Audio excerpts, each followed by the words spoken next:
take a multivitamin with iron, but I don't take anything like that. No. Do you take a probiotic? I got one, inulin. If you take a lot of inulin, you're not going to be happy. And why is that? Because inulin is fermented very quickly in your gut and produces a lot of gas. Okay. So you might be happy, but other people won't be. Well, yes, it depends. Yeah. What about the probiotics then? Do either of you to take a probiotic? I don't think there's any benefit in taking a probiotic if your gut is okay. Like, I think the time to take a probiotic is when your gut is perturbed by something, whether that's a course of antibiotics or an intercurrent infection or something. That's the time to take a probiotic. And we've definitely talked about this before, about the availability of probiotics being based on pragmatism and things that survive rather than necessarily the right choice for filling an ecological niche or fulfilling a function. So no, I wouldn't really endorse taking a regular probiotic if everything's okay with you. One of the things I'm quite interested in is where individual bacteria come from. You know, so like if you were to change your diet dramatically, or you were to go taking inulin and you know, a supplement that was to support and promote bacteria, then you would naturally select for some of those bacteria increasing in populations within your gut, and maybe reduce other populations accordingly. But they kind of have to be there to start from. And actually, I'm fascinated by this question of particularly these really difficult, and you'll know this from the lab work, you know, in enterobiotics, these really difficult, fastidious, oxygen-sensitive organisms that just don't survive. You have to go to great lengths to keep them alive. How do we get these in the first place? Where do they come from? And you know, I think there's an element of that as well, actually, when you make big changes to try and promote your microbiome without doing something dramatic like an FMT. Right. Can you select these from the environment? Do they come in on your foods, you know, or where do they come from, and how do you actually activate these populations when you do a change like that? Should we discuss that? Because I think I don't know the answer, but you know, I have some thoughts.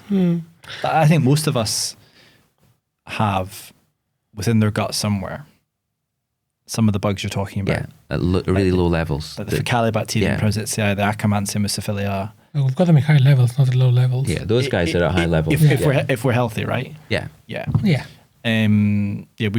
see that in all of our donors, actually. Yeah. There's a good group that are always there. But I think there's a almost infinite number of strains and species that could be in your gut. We've characterized what, like 1,000, 1,500 within the human microbiome, something like that. I think in most people they'll be there even if they're at a tiny level. And even if you take a sample of stool over a course of 100 days and you profiled a sample from every single one of them, you might not actually get to the point in the stool where you can pick them up. Yeah. Or they're at some point in the GI tract. And then if you change your diet, then maybe you can promote them, and then you find them in your sampling method. That would be my thoughts. I think they're there, it's just they're hard. They're there in everyone, but they're just... Most people, very sporadic. I mean, people have what they would call the core microbiome. So basically, your microbiome has a constant composition by pretty much 60-70% of species. If you go down to strain levels, then perhaps you've got more kind of like intra-individual variation. But then you've got these kind of like transient organisms which, you know, they change throughout your life. So your core microbiome may still be there, but then you may have some of them who go there, they colonize your gut in a transient manner, but then they disappear. And perhaps these are the ones which may actually come from your diet, you know, who go there, they're transient guests, they stay for a while, your diet changes, and this organism changes as well. So you can definitely understand that if you eat fermented foods, then you're going to bring bacteria in there that are different, or that are maybe not. That makes sense. Yeah. But actually, if you're going to eat celery or whatever, does it have bacteria on it that actually are relevant to you? And you know, who's looked at this across a range of foods? I don't think anyone's really done that. Looking at the presence or absence of bacteria within the foods themselves. But it's not sterile, as you know, right? No. I mean, there's probably Pseudomonas on there. There's, you know, unwashed vegetables probably, right? And don't know. Do we want them in our gut? But when it comes to fermented foods, it's not just the fact that you are consuming the culture, which causes fermentation, but exactly, because you know these organisms break down the natural ingredients of a food that produce all these different kind of like, people call them postbiotics, or the different kind of like derivatives of food digestion and the fermentation, which may be beneficial for health. You mentioned at the start there were these pathobionts. Pathobionts. Yeah. Pathobionts. Is there a list of like commonly agreed, universally agreed bacteria which fall under that bucket? Yes, there's 12. No, there isn't. I think there was one discovered yesterday. I was going to say there's 12. I'm going to name them. No, not really. And I think it changes. So the whole point in a pathobiont, I suppose the definition of it is something that can do you harm in the right circumstances, but often doesn't, you know? Right. And E. coli is the one that people bring out all the time to say, look at E. coli. Some of them cause you to go into renal failure, and some of them are used as a probiotic. So, you know, it's the same species. And so even species level data doesn't tell you what's going on with E. coli. Right. You need more than that. You need to get to strain level data, and you probably also need to understand a little bit of the host and what circumstance that E. coli finds itself in. It's fascinating. A lot of people that buy E. coli Nissel, I think that's what it's called, isn't Yeah, it? 1917. Yeah, it's probably don't realise that actually another E. coli 0157 Can kill you. can kill you. Yeah, there's not much a market for that. Nobody's selling that in the 1917. supermarket. Yeah, they don't sell. 0157. It's not. Yeah, Nobody's selling no. Then 1917 is selling a lot in Germany. It's called Mutaflor, I think. 1917 relates to the First World War. I know a lot about that. Let's not go into that. No. So that's The how it gets its strain name. was 1917. Yeah, 1917 was used by Hitler, wasn't it? Was it Hitler? I don't know, but it comes. Did Hitler from the take a probiotic? I think some of their soldiers had diarrhea, and they tried to treat diarrhea, infectious diarrhea, using the Nissel 1917, if I'm not mistaken. But, That's cool. You know, don't get my word for granted. But yes, I think some of the. I mean, that is one of the uses for. But it does come from probiotics, right? It comes from the First World War, 1917. That's right, and it has got a role in Germany. That's fascinating. Yeah. So what's coming next then for the field of the microbiome, in your opinion? You want to go first? You go first. I go first. Okay. I would like to see microbial diagnostics in a way that are useful, that can be applied clinically. I think we've seen this in clinical medicine, in genetics, and particularly the advent of, you know, high throughput next generation sequencing, gene chips and things that mean that actually a lot of the really careful, deliberate clinical medicine of doing, you know, lactate and pyruvate and whatever to try and understand someone's metabolic pathways to make a diagnosis, you know, is increasingly being replaced by, let's just do a chip that looks at everything for that person and their phenotype and answers the question, you know. And I would like to think that within the next 10 years, maybe when I come back for my next interview with you, that we will actually have microbiome-based investigations that are useful in clinical medicine, whether that's to predict response to a therapy or whether that's to make a diagnosis. So that would be really nice. I think we're a long way from that right now because the tools, there's no standardization of the process for a sample, and the tools that are applied to that sample in terms of the bioinformatics are very labour intensive and deliberate for that, and are based on cohorts rather than individuals. But it would be nice. And the second thing I would like to see is more development of microbial therapeutics into that space, about how we influence the Did I just steal yours? Did I? Yes, you did. I'm sorry. That's all right. You can talk about the non-dietary. Well, yeah. I mean, yeah, go for it. Why don't you go there? It's okay. I mean, can I just ask you one question? Sorry, before we get on to you, Kostas. Yeah. So, if a company develops a test and they convinced you that their workflows were standardized and the analytical methods were state of the art, and they had a really lovely bioinformatics pipeline, and they said, we can tell you about diversity, we can tell you about this long list of pathobionts. Yeah. Mm-hmm. We can tell you about short chain fatty acid producers and what's there. We'll give you a full suite of pathogens or potential pathogens, which I think are slightly different to the pathobionts, just for the listener, right? Yeah, there's every time they're there, they're bad, in essence. Yeah. Would that be useful to give you this report? No, because if someone so not yet. Right. So patient. What am I going to do with it? Patient X comes in, and they've got a problem with their gut, and I guess you need to be more specific than that. And they've got a long list of pathobionts. They've got hardly any, if at all, of the short chain fatty acid producers that we'd like to see in there. The diversity is low on, say, for example, Shannon index versus what we currently understand as being potentially healthy, like above 4, for example. Okay. Would that not be quite helpful? Could you not? No, not helpful. No, I don't think what you can do about that apart from asking them to eat more plant-based food. Yeah. Well, that would be a That's good start, right? I mean, even Could you have done that anyway? Yeah. Do you have to measure the gut microbiome? We know that plant. Probably. Yeah, You know, probably. Yeah. Do you need a £500 test to tell you that? How many would you see? Do you think you'd see any patients? No, you probably would. Just speaking out loud now. But if everybody ate the ideal diet, Yeah.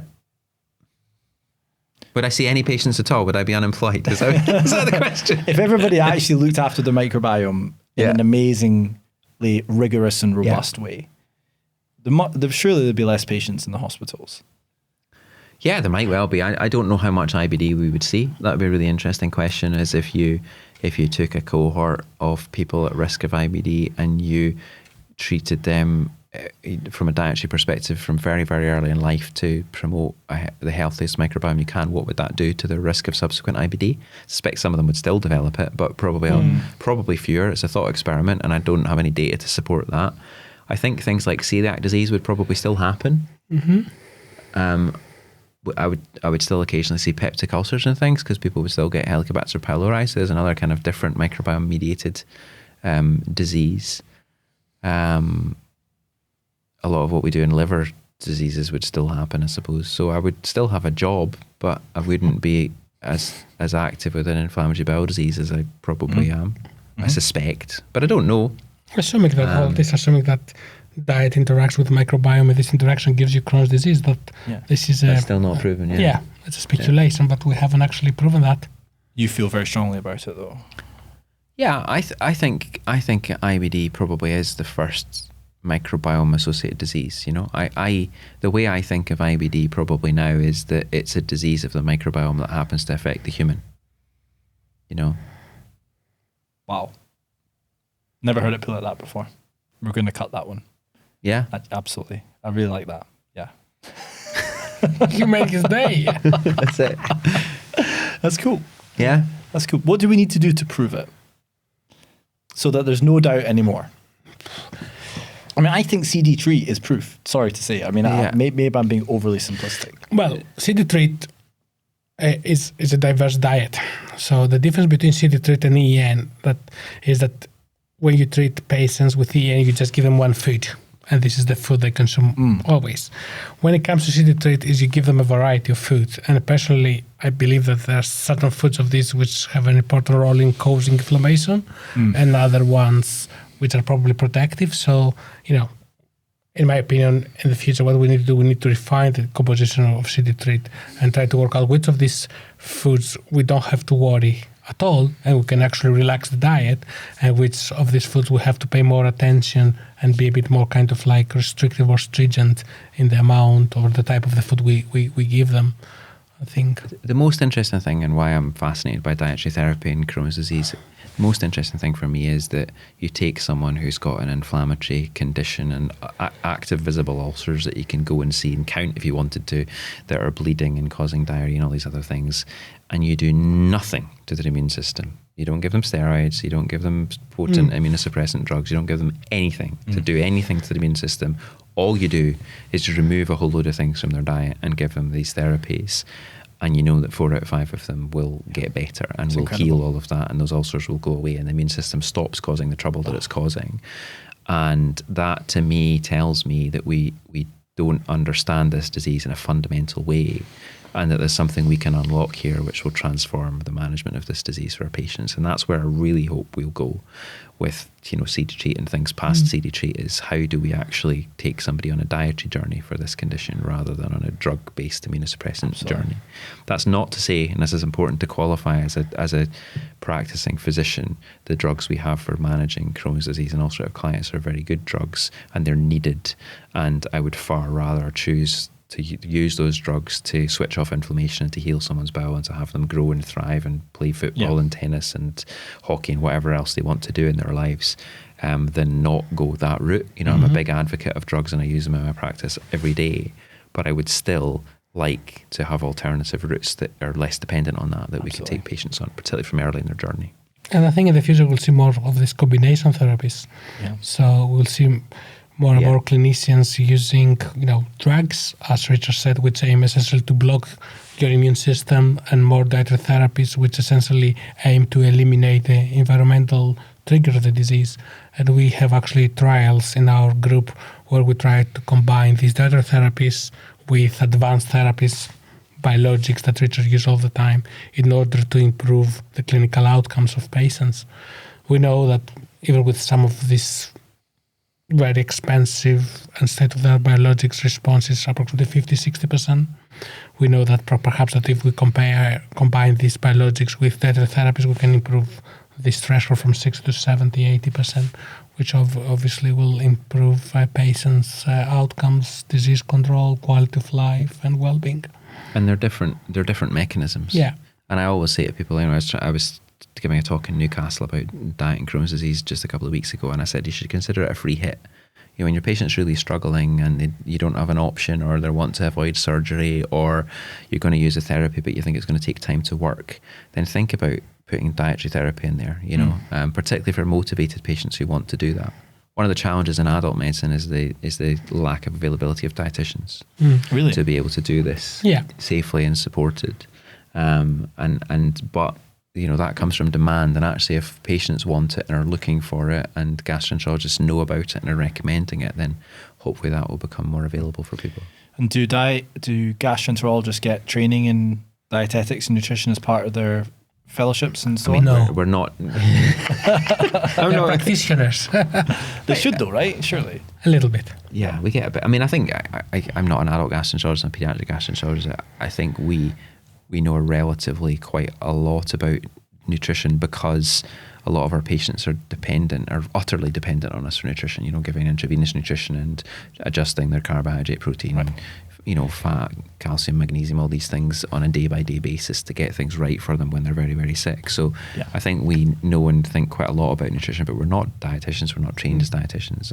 And I always try to avoid having a go at somebody else's actual profession. That's not the way to success. I know what my role is, and I try to stick to that and get other people who are very good at their bit to do those bits. So, and for children growing up, then what are the fundamental kind of core dietary principles associated with both promoting a healthy gut microbiota and also their success in terms of growth and thriving and so on? That's a very broad question. It is a very broad question. They have to get enough energy and enough nutrients to make them grow. Whether this will benefit their microbiome or not is a contrary kind of like. It's hard to answer that. I think I don't. I'd like to know more. I'd like to tell you more about that, but there's actually relatively little known about how. One of the things that's unique to children is that they go from having nearly no microbiome and nearly no diet to a full adult diet over that first few years of life.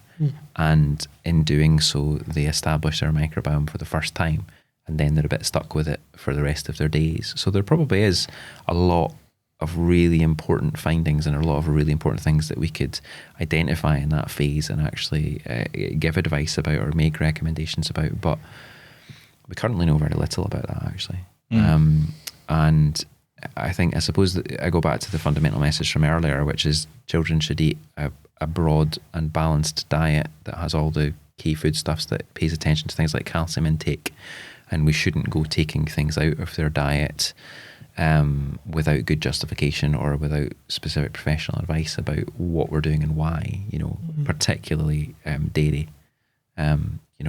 Kids really need calcium intake for bone health, and as you say, vitamin D is important too. So same things, fruits, vegetables, variety, enough calories, that they're growing well, that they're thriving. Fiber. Yeah. How does someone track their fiber then if they're not an expert? How does someone know if they're getting enough fiber in their diet? They have to look in the back of the foods, or no, I don't think. I think they just. You cannot just monitor what you eat on a daily basis. This is not attainable. I think As we discussed before, you just try to follow the dietary recommendations about 5 fruits and vegetables a day. I think this is a good starting point. If you don't consume a lot of fiber, I'm sure you probably start becoming constipated. One of the most common symptoms of people consuming low fiber is constipation. But I don't think you need to actually monitor the amount of the fiber you consume. If you have a variety of plant-based foods, fruits and vegetables, you try to meet this 5 a day recommendation, I think you'll be on the safe side. Yeah, and good hydration is important too. You mentioned constipation, one of the things that I always look to when I have kids who come in with constipation, which is a really, really, really common thing in our clinic. I think it's a facet of westernization almost, is to look at fluid intake and to ensure that people are actually drinking enough to remain hydrated. Because one of the important jobs of the colon is to take out fluid and electrolytes from what's left. And the more dry you are, the more it's going to work hard to do that. Whereas if you're nicely hydrated, it doesn't have to.